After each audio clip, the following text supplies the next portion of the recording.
Hola chicos, vamos a empezar con el tema 8. En realidad los tres temas que nos faltan, el 8 y el 9 y el 10, son tres temas de ecología. Luego en el primero vamos a ver como los aspectos descriptivos de la ecología. En el segundo como la dinámica de cómo funcionan los ecosistemas. Y el tercero son los problemas actuales de la ecología, que casi seguro que habéis visto en cultura científica y que pues, si es así no lo vamos a repetir.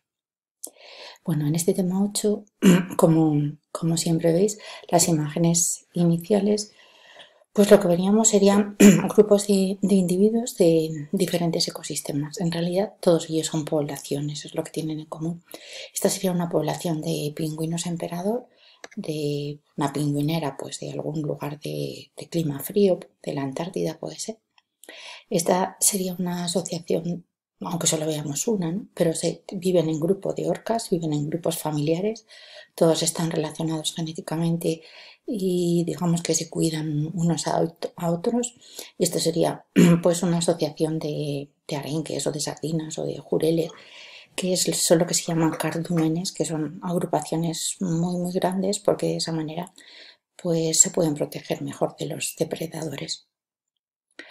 Para que practiquéis con los diferentes contenidos, yo os propondría pues que vieseis algunas imágenes. Por ejemplo, esto es un vídeo de los top 5, los top de David Attenborough, y bueno, pues le he seleccionado en un punto en el cual podemos ver a esas ballenas y a las orcas, por ejemplo, cazando. The abundance of krill attracts other visitors to the peninsula in the summer. Antarctic minke whales. Their pointed heads and short dorsal fins give them speed and endurance.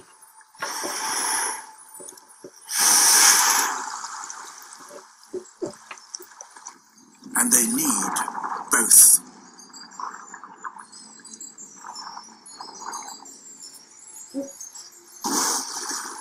There are other whales here, too.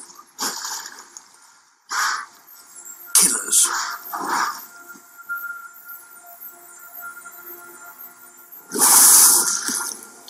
This is an extended family of mothers and their young. And a male with a huge dorsal fin, almost 2 meters high.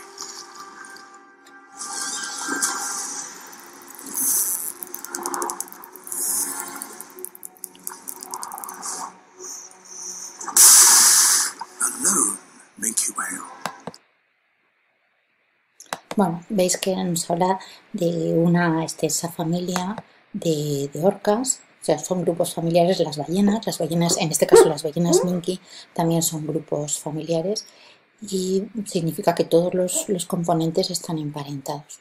Os dejo que acabéis después, si queréis vosotros, ese vídeo para ver cómo acaba la persecución entre esas orcas y las ballenas consiguientes. Bueno, para entender, digamos, la organización del tema, os he preparado un pequeño esquema de lo que vamos a ver en este tema. Para entender la ecología deberíamos empezar por explicar la Tierra como un sistema, que a su vez está formado por una serie de subsistemas. El sistema Tierra está formado por esos subsistemas de los que ya hemos ido hablando en temas anteriores y que conocéis, por la atmósfera, por la hidrosfera, por la geosfera y lo que vamos a estudiar en este tema y lo siguiente sería la biosfera. La biosfera es el conjunto de todos los seres vivos y el medio ambiente son lo que rodea a esos seres vivos, es decir, el medio en el cual se encuentran esos seres vivos, es decir, en la Tierra. En realidad, los seres vivos, si pensamos en nosotros mismos, no estamos separados del resto de los subsistemas terrestres. Es decir, estamos formados por una parte de gases, ¿no? Inspiramos y expiramos una determinada cantidad de gases, que es la atmósfera. Tenemos una composición que en un 70% es agua, luego estamos formados por parte de la hidrosfera y también, evidentemente, tenemos en nuestros dientes o en nuestros huesos una parte que sería parte mineral y que correspondería a la geosfera. Luego somos una mezcla de todos los otros subsistemas que forman parte de la Tierra. ¿Cómo se estudia la ecología? Bueno, pues las unidades de funcionamiento, las unidades de estudio de la ecología es lo que llamamos los ecosistemas. Un ecosistema en realidad no tiene un tamaño definido, no tiene un tamaño, podríamos decir, fijo, sino que depende. El objeto de estudio de un ecosistema puede ser sencillamente pues una gota de agua sobre un portaobjetos en el laboratorio, o puede ser pues todas las selvas tropicales. El encargo del estudio de los ecosistemas, se encarga la ecología. Entonces la ecología es la parte de la biología que estudia pues los seres vivos, la relación que tienen entre sí unos con otros y la relación que tienen estos con el medio en el cual se encuentran. Y las personas que estudian la ecología se llaman los ecólogos. La palabra ecología la propuso un científico, Haeckel, en 1869, y procede de la palabra griega oikos, que es casa, es decir, sería etimológicamente ecología significaría el estudio de nuestra casa.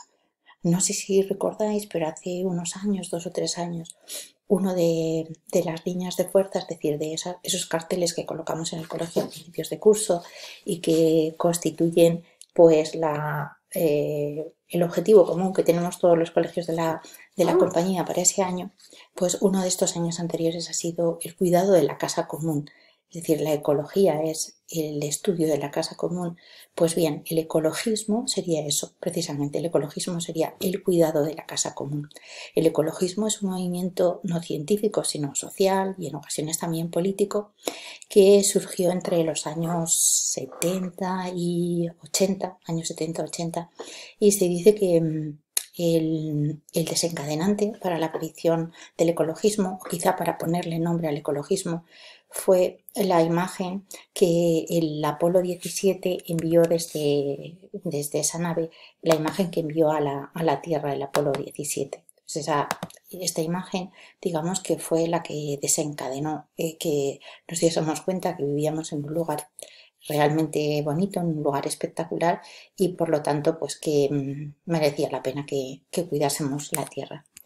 Y quizá la primera publicación ecologista fue en 1962 por parte de una mujer, de Rachel Carson, que publicó como una denuncia de nuestro comportamiento con relación a la tierra, que se tituló, bueno, se sigue titulando La primavera silenciosa, ¿no? Se considera como el primer tratado de ecologismo, como el primer escrito de denuncia de nuestro comportamiento con relación a esa casa común que es la tierra. Bueno, pues si consideramos la unidad de estudio los ecosistemas, decíamos los ecosistemas están formados o pueden estar formados por una parte que es abiótica y una parte que es biótica. Entonces, la parte abiótica de los ecosistemas es lo que llamamos el biotopo y la parte biótica de los ecosistemas es lo que llamamos la biocenosis. ¿Qué vamos a estudiar en este tema? Pues vamos a estudiar que en el caso del biotopo pues podemos diferenciar un sustrato y un medio. Es decir, si yo pienso en las orcas que hemos visto antes en el vídeo o en las ballenas minke, ¿cuál sería su sustrato? Pues sería un sustrato acuático. ¿Qué es el sustrato entonces? El lugar por el que se desplazan. ¿De acuerdo? ¿Cuál sería nuestro sustrato? Pues nosotros nos desplazamos por la tierra, ¿no? Luego nuestro sustrato sería terrestre. Cuando hablamos del medio, el medio define lo que rodea a los organismos. Por lo tanto, si pensamos en las orcas o en las ballenas minke de hace un momento, su medio sería un medio acuático. Pero si pensamos cuál sería nuestro medio sería evidentemente un medio terrestre. Nosotros estamos rodeados por tierra, no estamos rodeados estamos rodeados por aire, perdón, no estamos rodeados por tierra. En el biotopo debemos considerar también una serie de factores que influyen en esos ecosistemas. ¿Cuáles son esos factores? Pues son la temperatura, la luz, la humedad, la composición que tiene ese medio, la estructura que tiene, etc. Si vemos la parte biótica, el componente vivo de los ecosistemas, pues decíamos, en ese componente vivo también tenemos una serie de factores. ¿Qué factores? Pues las relaciones entre unos individuos con otros individuos de su misma especie, son las relaciones intraespecíficas, o las relaciones de unos individuos con otros individuos de diferente especie, son las relaciones interespecíficas. ¿De acuerdo? Las relaciones de las orcas con el resto de los componentes de su familia, de su grupo familiar, serían relaciones intraespecíficas, serían relaciones intraespecíficas de colaboración, mientras que la relación de las orcas con las ballenas sería una relación interespecífica, sería una relación de depredación, ¿no? Supuestamente las orcas se pueden comer a esas ballenas minke, que son ballenas no muy grandes para lo que es una ballena. Luego, relaciones entre individuos de la misma especie, relaciones intraespecíficas o relaciones entre individuos de diferentes especies, relaciones interespecíficas, que desarrollaremos más adelante a lo largo del tema. Y, por otra parte, podríamos diferenciar la estructura que tienen las biocenosis. ¿A qué nos referimos? Pues si pudiésemos identificar diferentes partes en la estructura de esos ecosistemas, ¿de acuerdo? Si consideramos esas diferentes partes, podríamos decir que en los ecosistemas terrestres podríamos dividir este ecosistema, por ejemplo, este ecosistema terrestre, le podríamos dividir como en diferentes pisos, en diferentes capas. Entonces, por eso se llama una estructura en el sentido vertical, ¿no? Podemos dividirle de abajo a arriba o de arriba a abajo en diferentes partes. ¿Cómo sería? Pues tenemos una parte herbácea, una parte que sería pues arbustiva o arbustos pequeños, arbustos mayores, árboles pequeños o árboles más grandes. Formarían como diferentes tipos de pisos dentro del ecosistema. Se llaman nichos, en realidad originarían diferentes nichos, ¿no? Aquí podrían vivir determinados tipos de aves o de insectos, aquí otras aves, aquí pequeños mamíferos, etc. Cuando hablamos de la disposición también vertical de los ecosistemas marinos, pues también tenemos diferentes tipos de organismos que pueden vivir en las zonas más profundas, en las zonas que llamamos abisales, o en las zonas intermedias que llamamos pelágicas, o en la zona fótica, en la zona donde llega la luz y por lo tanto pueden vivir algas y pueden vivir otro tipo de organismos. Luego, esto con relación a esa estructura que decíamos que sería la estructura vertical, acuática o terrestre, de esa estructura vertical. Podríamos diferenciar también una disposición de forma horizontal.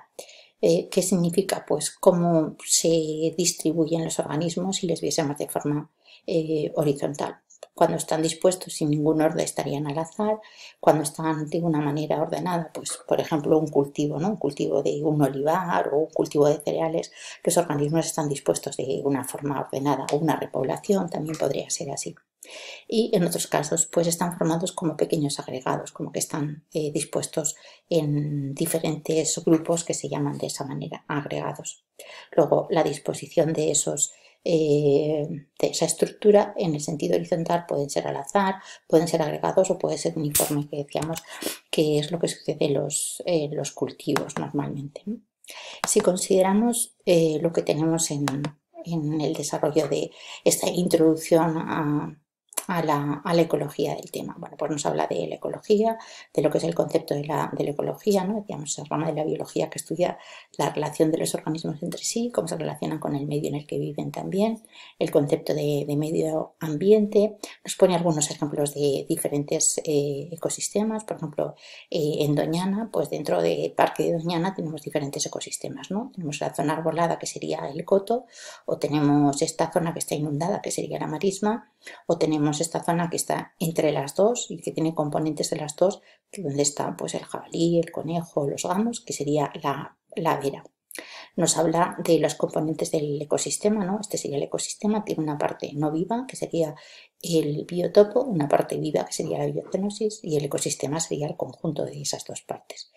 Nos habla de lo que es el sustrato, ¿no? Decíamos el lugar por el que se desplazan los organismos, y nos habla del medio, que es lo que rodea a los organismos. Y lo que serían pues, la estructura, decíamos, también vertical en el caso de los ecosistemas acuáticos y terrestres, o la estructura horizontal. Con esto, digamos, tendríamos que tener claro cuáles son los conceptos básicos sobre ecología. y la diferencia que hay entre la ecología, que es una parte científica de la biología, y el ecologismo, que es un movimiento social, sin detrimento de ninguno de ellos.